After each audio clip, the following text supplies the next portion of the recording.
my breakfast and my lunch. Pansit, beyond. Nilagyan ko maraming gulay, may atay, tapos 2 pirasong itlog, tapos green tea. Ayan. Yan ang lunch natin ngayon. 'Di ba? Ayan. Ang alaga ko nag-aantay na. Ayan.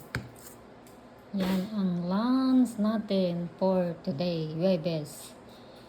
Hindi ako nakapag-gym kasi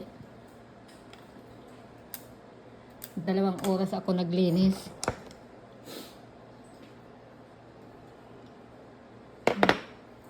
Diba? Ayan. Tara, kain tayo. Breakfast and lunch. Kunti lang yan eh. Calories talaga yung pagkain ko. Taas ang protein yan.